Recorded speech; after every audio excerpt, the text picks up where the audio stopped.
You're not going to get better by doing things that are easy. I want to take the hard way. That's when you really build that character. That's when you become resilient.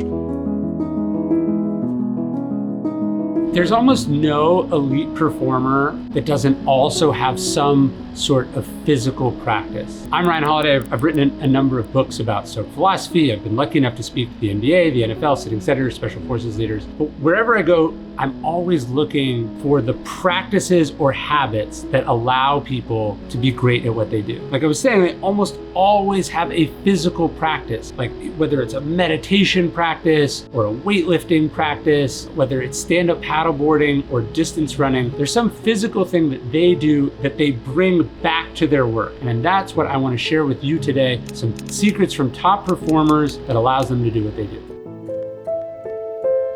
What we're capable of is way more than we think. Why I'm in this sport and why I keep signing up for these really, really long races is that I want to see what's possible. Physically and mentally, what are we capable of? I call it my pain cave, and I'm trying to make it bigger. So I'm hoping that this ceiling or back of my cave can be made bigger if I just keep on going into it and trying to do something a little bit harder or push a little farther than I've ever gone before. And I'm really visual, so when it gets to be that state, when I'm running, I'll actually picture the cave holding like a chisel and a hard hat and just like getting to work on making it bigger. So you don't even think about it as you're exploring the cave, you're expanding the cave. So it's more of a mine than a cave. And you're trying to go further deep into the bedrock. You know, in high school, 10 miles was like our long run and we would be knocked out for days after. Then as you know, you keep going in, that distance, that number keeps growing and your ability to go deeper into the cave gets a little bit bigger. I guess that's the tricky part of distance running. Not to say that Usain Bolt is not also cerebral, but like in a 9-second race, you're not reaching into any file cabinets. It's like hitting a baseball. You're just like, see, hit. So much of what's happening is deeply in the subconscious, like in the muscle memory. Whereas in a 42-hour race, that's a lot of time inside your head. For sure, it can be both. And that's where like your brain and your thoughts become so important. In those many, many hours of thinking, if you're continually letting your thoughts travel down a negative path, it's going to feed back into like what your body is able to give you and how it goes out there. If you keep telling yourself that you're awful and this problem that's happening is ruining your race and you know you shouldn't make it to the finish line, the odds are getting smaller and smaller as the hours pass that you're actually going to make it to that finish line. Personally, I have never lacked the discipline aspect. I remember my parents being like, it's okay to let up. It's okay to, not play by the rules. While self-discipline is fantastic in so many regards, I think in a lot of ways, it also can create kind of a very rigid box. It's like, I think the number one cause of injury in athletes is overtraining. Like most people suffer from a lack of discipline, but at the elite level, it's the excess of discipline that can get you into trouble. And that's where moderation comes in. I always say my coach is there to dial me back, to prevent me from going, and as opposed to like pushing you, being like, come on, you need to get moving, you need to run more. So he's like, no, maybe you should take some rest right now. Because I think for many high achievers, also the idea of rest is something that is so like antithetical to everything that we believe in. I think that rest for an athlete is one of the hardest things that we have to do. I take a rest day every week, and it's always my least favorite day because for me, that is harder than going out and running, 10 miles or something like that. It's almost frowned upon to start something and not finish it. You're called a quitter. So I think that misconception that quitting makes you a failure or that quitting is bad is something that prevents a lot of people from finding what that true calling for them is. I had Kate Fagan on the podcast who wrote this amazing book called What Makes Maddie Run, about this collegiate runner who ended up committing suicide. The tragedy of the book I felt when I was reading it was this girl is super talented, I think running Division I cross country, and she hates it. Like she hates the the program. She hates her life. She hates what it's doing to her body. She's clearly depressed. It's almost like the part of her that was such a good athlete made it impossible for her to be like, I don't have to keep doing this. Maybe quitting is a problem for 90% of the population, but for like elite performers, quitting is really hard because part of what makes you great is that you're not a quitter. I relate a lot to that sentiment, especially in my powerlifting career towards the end. My entire business that I've built was surrounding my powerlifting career. Everything kind of surrounds and follows that journey into powerlifting and what that means to me. And I felt sort of that responsibility to keep going, even though after 2 or 3 years, I hated it. I didn't like going to the gym. It felt like a chore. It felt like a job that I didn't want to do. It's important to make the distinction. Am I quitting or am I not doing this because I have my big toenail is bugging me a little bit? Or is it something more serious that I really need to listen to my body about? To me, confidence is not just, oh, I believe in myself. Confidence to me is a knowledge of what one is capable of doing. And that is different to me than just faith, which one might take without evidence. But I've also seen the demonstrable evidence of what I'm capable of. How does one go about cultivating this confident mind that you're talking about? 3 ways you can think about it. I've got to start looking for memories from my past of quality effort, little tiny successes here and there, and some indicators of progress. I've got to start being somewhat more selective about how I think about my past, both long-term and short-term in terms of yesterday. And maybe I need to be very selective in terms of how I think about basically the last hour of my life. When I was in physical geography class just now, what did I do right in that class? I want to take that memory with me into the future. You mentioned Eli Manning in the 4th quarter. Let's go back to the 2012 Super Bowl, and there he is, 3 minutes to go on the clock. They're down by 5 points. They got to score a touchdown. And so Manning takes the snap in the 4th quarter, throws this beautiful 40-yard rainbow right into his receiver's hands, despite the fact that that receiver was covered pretty darn well. That play of the game set up the Giants' winning touchdown. 2 days later, Manning is on a nationally syndicated radio show. Commentator says, do you ever think about the ramifications of failure at moments like that? And very politely, Eli Manning says, no, that's exactly what you don't do. You think about all the times you got it right. That's the feeling that you keep. He was pretty good at doing that. The first real class of activities in terms of cultivating confidence is to be very selective about bringing in constructive memories from your past. The second class of activities is being really careful about the stories that you tell yourself about yourself in the present. What are the underlying stories that you tell yourself? Oh, I'm good at this. Oh, I'm not good at that. Oh, I hate doing this. Oh, I love doing that. Understand, ladies and gentlemen, that every one of those expressions is basically a belief about yourself. The kid who says, oh, I'm not good at math. Okay, well, maybe up to this point, that could be true, but going forward from this moment, as long as you maintain that belief, I'm not good at math, that belief is now a causal factor in your future experience. One of the things that we have to do is come to grips with the various self-fulfilling prophecies that we're all laboring under. The third class of activities is, of course, how you think about yourself in the future. What are the still photos of various futures that your imagination is feeding you? What are the video clips of various future scenarios that sophisticated video production studio in your imagination is feeding you? Why don't we become the director of those short movies, of a whole bunch of scenarios that filled us with a sense of energy and optimism and enthusiasm? Once we start working on our minds in all 3 of those levels, we are developing, as I put it in the book, a mental bank account, which leads to that sense of certainty that we want.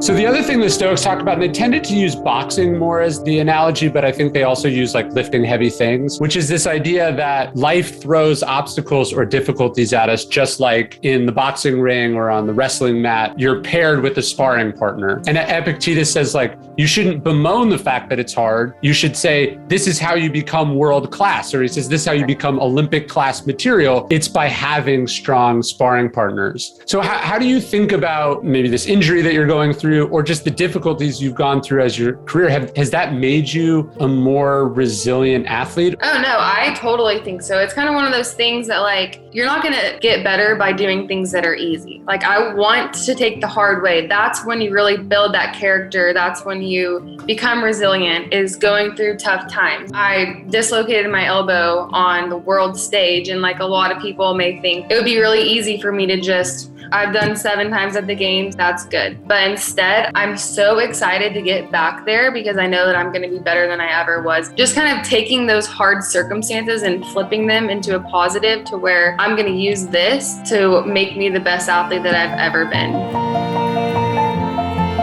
When you see the Jordan, the Tom Brady, you see a certain level of calmness too. The way I put the word on it, on everything we talk about, you're focused, you're present. To me, being present is being extremely calm. When you stay calm and you have a nice routine, you don't have to go find success. Success will come find you. It will land right on top of you. I guess in acting, they call it trying to catch a feather. It's like if you go chase it, it'll go away from you. Yeah. But if you just sit there still and let it come, it'll come to you. Well, and that's why I think ego is so dangerous, because I would say ego is not calm and not confident. Yes. Right? Ego is this, like, people think it looks like confidence, and maybe it looks like confidence on the outside, but inside, it's like fundamentally insecure. It's sensitive to slights. You know, like a duck. It's like sitting on the water. It looks calm, but it's like furiously paddling. That's what ego is to me. And so you push that ego away and you actually get to a place of calmness and confidence, because you're like, I've done the work, and I also know that if I don't calm down and get control of myself, I won't be able to access or use the training and the skills that I have as effectively. I was at Berkeley, when I played football, and one of our defensive players came in at halftime, and this dude was yelling and screaming and going nuts. And he went out there and played the worst half of his life. Think about, why do players talk trash? It's to make the other player angry. Yeah. And then you know they're not going to be as good. And then we do that to ourselves all the time, right? Like we know that anger in other people distracts them, pisses them off, overwhelms them, gets them into trouble. But with me, my anger is good fuel. And it's like, no, it's not. No, not it's at not. all.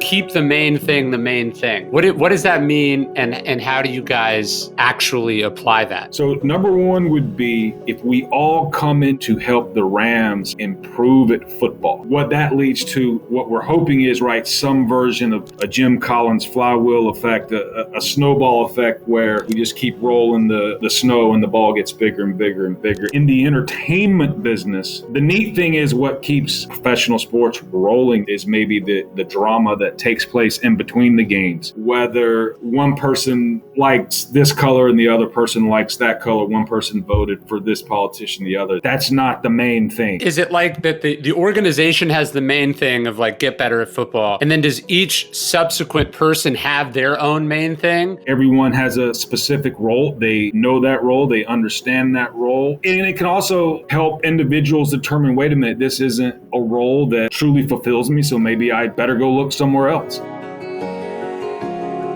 I had the mantra one season that good is the enemy of great. Like everything I do every day, I have to be great. I have to be worthy of that next moment. When really my new one is perfection is the enemy of good. When you try too hard to have that moment every single day, you actually rob yourself of that kind of synchronicity that happens when it does all come together. And when you have been like toiling and working and just focusing on that process, and also adapting to what's happening in the world, which might be, having a few weeks where you feel off. For me, I was just sick and had to take an extra week off the bike.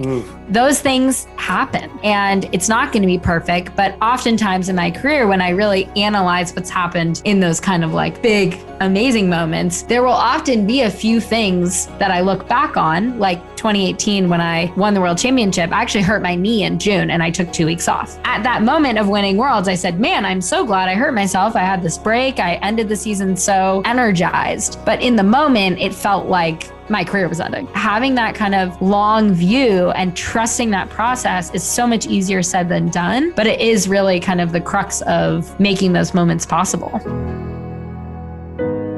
most highly talented people were talented at a young age. They had some proclivity at a young age.